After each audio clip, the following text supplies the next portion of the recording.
You're Sherlock Holmes? Yes? Alex Dougal is my name. I must talk to you. I'm in desperate need of your advice. Well, come in, my lad. Come in.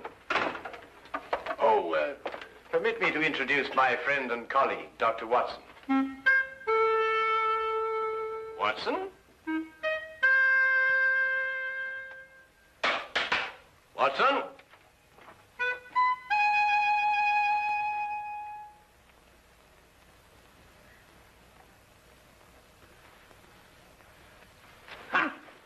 Just as I suspected. Well, Oh, my goodness me, a patient. Oh, I do beg your pardon leaving you standing there like that. Most remiss of me. There, if you'll sit down, I'll be with you in a moment. My dear doctor, Mr. Dougal is not your patient. He's come to see me. Huh? Huh.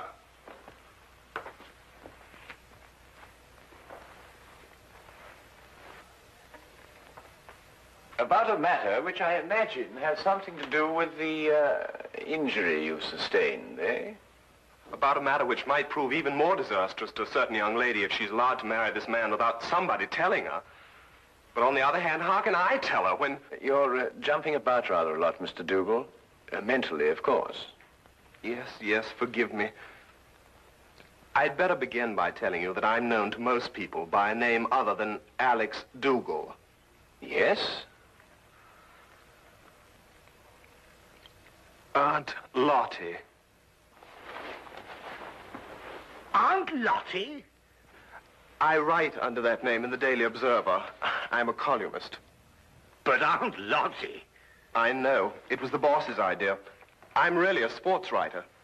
Don't ask me why I was assigned the job, but I do an advice for the lovelorn column. Oh, I see. You mean the readers write into you telling you their problems? And I answer them. The boss thought they'd be more apt to listen to a nice, sweet old Aunt Lottie than a Alex Dougal. Well, of course, he may have a point there, Mr. Dougal. They listen to me, all right. Act on every word I say. And that's what started all the trouble. You'll have to go back with me 2 weeks. I'd received a letter from a young lady who identified herself only with the initials S.D. She said that her father had just died and she had nobody to advise her but me. It seems that her fiancé was a man of violent temper and had on one occasion almost throttled another man for even looking at her. She wanted to know if it'd be wise to marry him. I answered her, and a day later in the editorial room, I came to know what I'd touched off.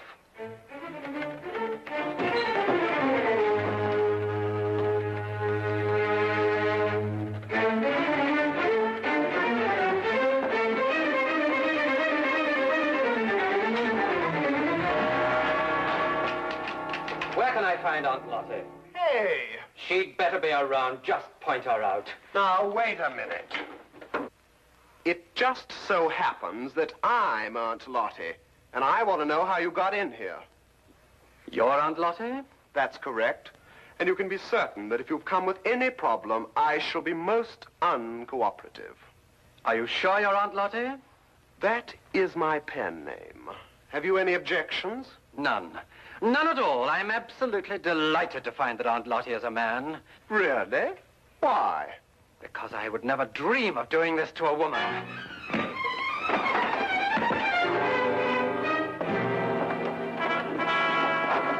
What's the meaning of this? You received a letter the other day from a young lady asking whether it was wise to marry her fiancé, a man of violent temper. That's right. You replied in your column yesterday that it would be most unwise. It is. But what's it got to do with you? I know. Don't tell me. You're the fiancé. Aunt Lottie, you have a lot of mending to do. Mending? In your column tomorrow, I want you to take back every word. It's impossible. My publishers would never allow it. Right, then you'll go and see her personally. Her name is Susan Deering. Her address is 116 Chatham Hills Road, Barhampton. When you get back, I shall expect to hear that she has refixed the wedding date. Now, wait a minute. You can't intimidate me. I gave her my honest advice, and I intend to stick to it. What did you say? I intend to...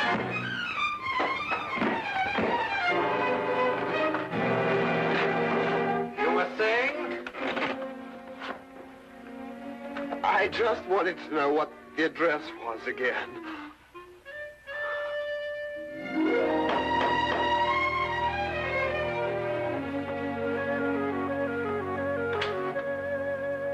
Miss Deering?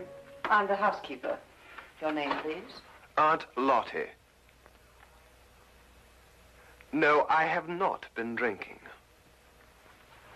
Come in.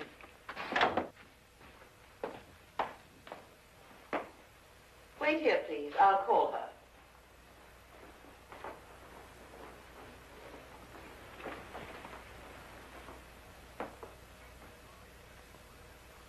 I'd hardly expected when I left London that Miss Susan Deering would be living in surroundings such as this. Most of my readers were shop girls. Girls from a modest background, anyway. But Susan Deering was an heiress. I realized this when I recognized the subject in the painting above the fireplace.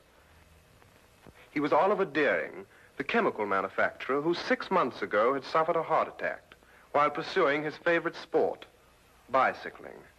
He was undoubtedly her father. How do you do?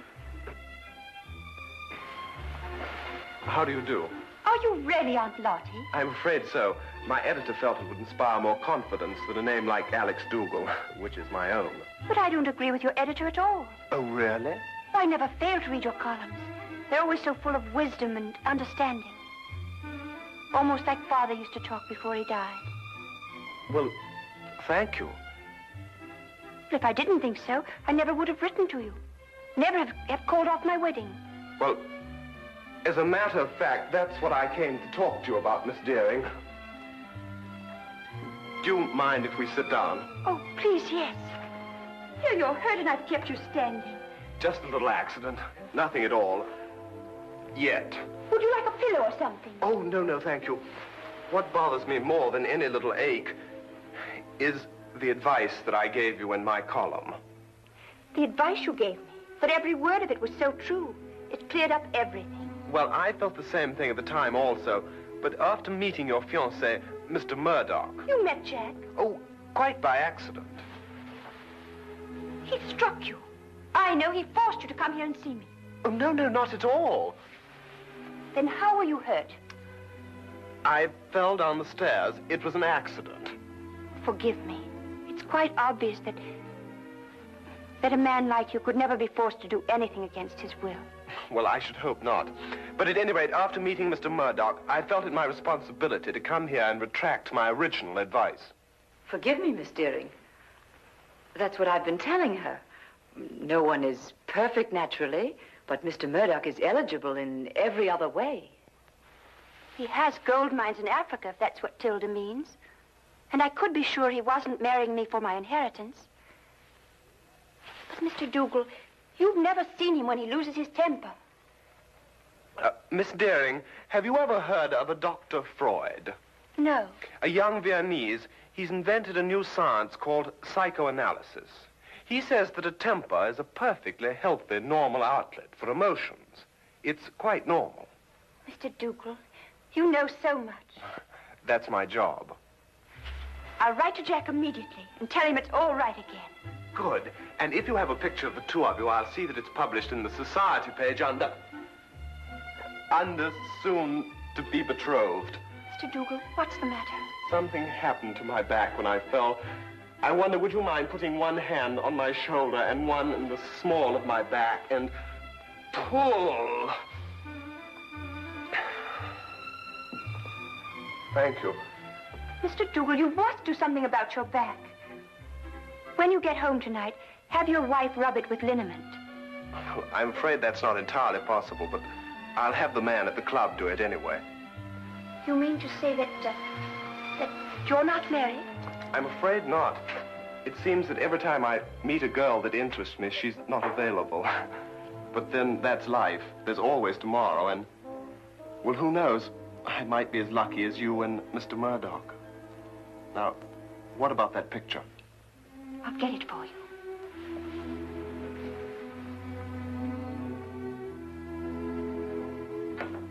All the way back to London, my eyes kept returning to the snapshot that had been given me, and to Murdoch's face. I really hadn't had time to study him when he first came into my office. Everything had happened so fast. But now I had the clinging feeling that I'd seen him somewhere before. But where? And under what circumstances?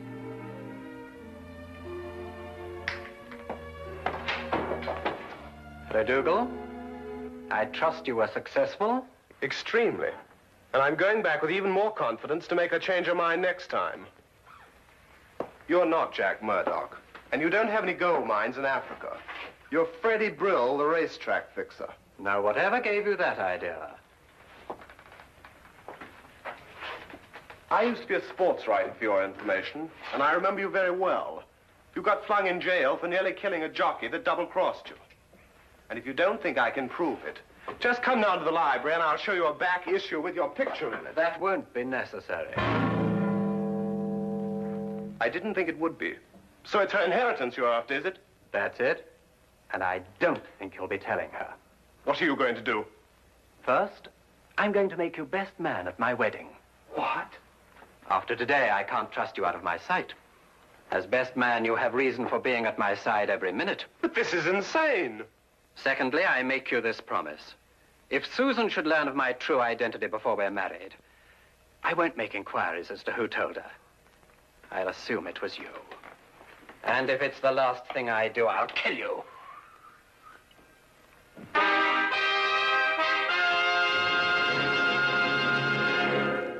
Now, we return to the case of the violent suitor. I'm always giving out advice myself, but here I am, strangely enough, asking for it. What shall I do? If I expose Murdoch, he'll obviously take his revenge on me. But on the other hand, how can I allow poor Susie to be victimized that way? I see. So it's Susie, is it? Well, up until half an hour ago when I managed to get away from him.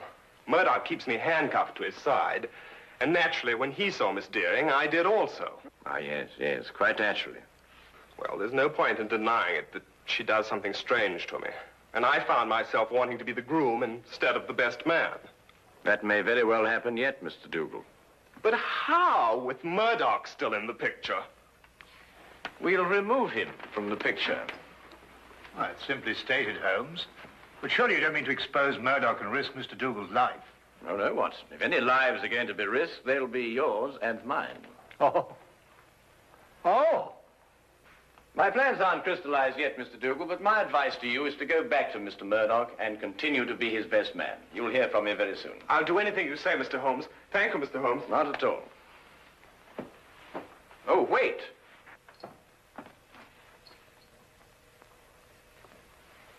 It's all right.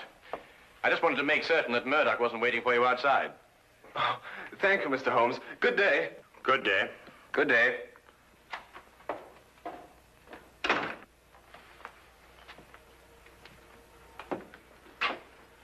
And how do you propose to help Mr. Dougal? By removing Murdoch from the picture. But how? By proving that he killed Miss Deering's father. What? Safely behind bars, Murdoch could neither marry Miss Deering or harm Dougal. But Miss Deering's father died of a heart attack. He was cycling. You heard it yourself. My dear Watson, it was made to appear as if he had been bicycling. Well, now, really, Holmes, you haven't even left the room. How can you say such a thing? Ah, here it is. I thought I'd kept it. Have a look. When that picture was published in the papers, I showed it to Inspector Lestrade as proof that Oliver Deering was murdered. But the good old inspector, with his usual dim-wittedness, refused to pay any attention to it. Well, I must say I can't see any signs of murder here. Notice Deering's coat. Yes, well. It's buttoned on the left side. So? Have a look at your own. Well, yes, I see that, but... It's my theory that Deering was at home in his shirt sleeves when Murdoch struck him a blow on the back of the head that killed him. Then, in an effort to disguise his crime, Murdoch, with the aid of a woman, dressed Deering and deposited him and his bicycle on a lonely stretch of country road. But the mistake had been made of buttoning his coat on the wrong side. Yes, but look here, just a minute. You've just talked about a woman. What woman?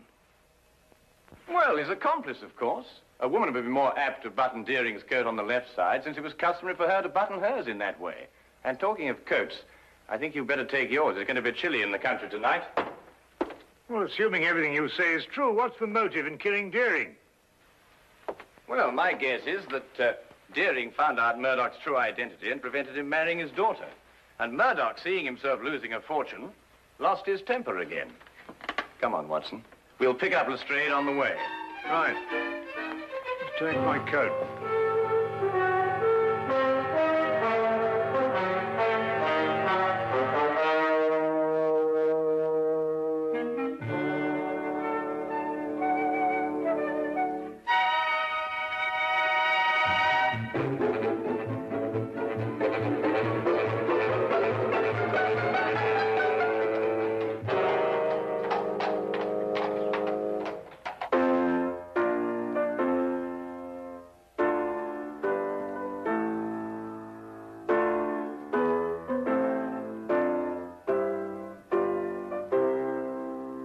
Now, what's the matter? I got a twist in my back. Are you still complaining about that? Don't you talk to him like that. I'll talk to him any way I choose. Not around me, Jack Murdoch, you won't. Tea is served. Nothing like a nice cup of tea to relax everyone. If you don't keep your temper, you'll ruin everything. It's all right, Tilda. I'll pour.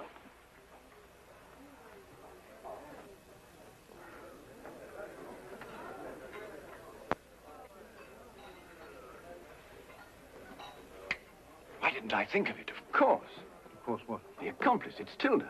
The housekeeper? Yes, it would have to be someone normally attached to the house to have been present at the murder. Tilda fits the part perfectly. She would also have to know Murdoch. And from the manner in which she's just been talking to him, that's obvious, too.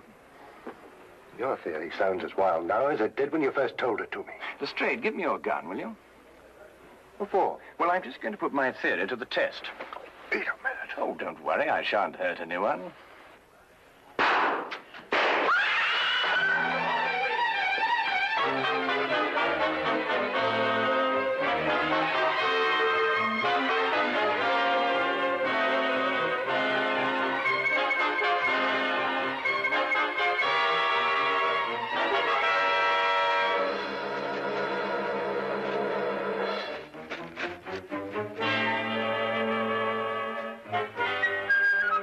Holmes, what in thunder made you do a thing like this? No time to explain now. They'll have the staff out and search the grounds. If they find us, the whole plan's ruined. Well, now, where's Lestrade? Lestrade! Shh! Lestrade! He was behind us when I last looked. Oh, confound him. If they find him, everything will be ruined. Here, we'd better go and find him ourselves. Lestrade. Lestrade. Oh, no, Holmes, look. Well, well, well. Only the good inspector could have managed that.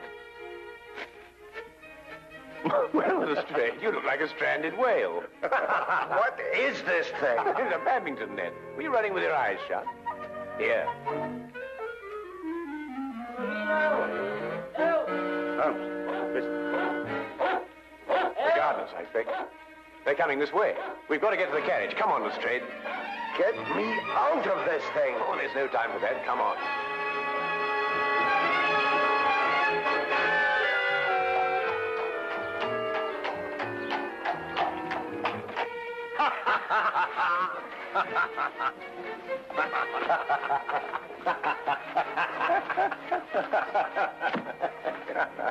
I see no item in the entire evening, Mr. Sherlock Holmes, that would prompt laughter. I'm terribly sorry, Lestrade, but I shall cherish the memory of you thrashing about on that badminton court for years to come. I wouldn't find it so amusing, Holmes, if it had been you who had torn that confounded net from its moorings. Lestrade, it was simply a question of going under it after all. And I haven't forgotten that it was your insane behavior tonight that made it necessary for us to be running at all. Yes, what were you up to, Holmes? Those shots, I mean. Yes, I assume there was a purpose. Oh, a very definite purpose, Lestrade. Those 3 bullets were bait for a trap. Odd bait, I must say. I trust it was the perfect bait for our purpose. I only hope that our delayed departure from the Deerings won't make us too late to see the trap sprung. You mean it wasn't sprung at the Deering? There were too many people there, Watson. You see, if my theory is correct, then Jack Murdoch's flat should be the place. And I wonder if we can entice this driver to go just a little bit faster. Cabby! Cabby, go as quick as you can.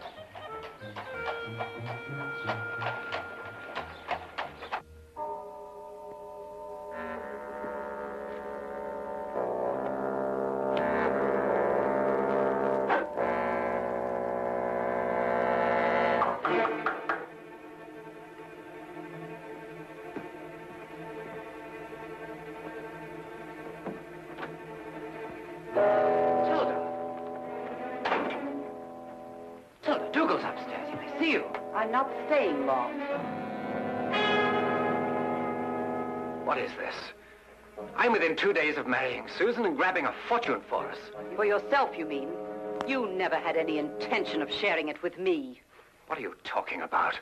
£50,000 is yours the day I'm married. Didn't I promise it to you? Yes, but your circumstances were different then. I saw you kill Mr. Deering, and you got panicky that I would run to the police. But time's gone by, and now you've found a surer and cheaper way to keep me quiet. What do you mean? Back at the house before, you had someone try to kill me. Tilda, I told you, I swear I know nothing about those shots. You could never make me believe that. There's only one person in this world who would benefit by my death, and that person is you. I'll never feel safe while you're alive. I wouldn't do that if I were you, miss. Drop that gun. You're under arrest. We heard everything you said. You were tricked, Tilda. It was the police fired those shots at you. Well, Mr. Holmes here anyway. I had a feeling it would stir things up a bit. It's an old adage that partners in crime never trust one another. Get down!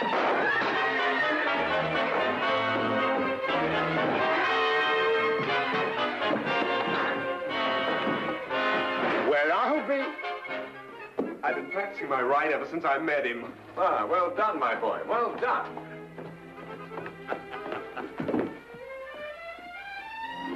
You'd better come along too, miss.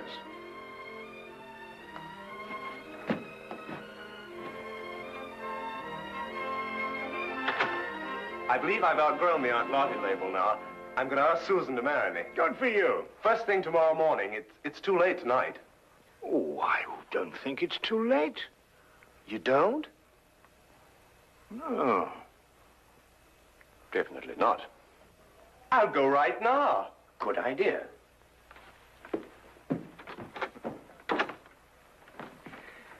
Well, Holmes, you've solved the mystery and brought two young lovers together. I think I'm going to call you Aunt Lottie. What? Oh, no, really, Watson. This time you've gone too far.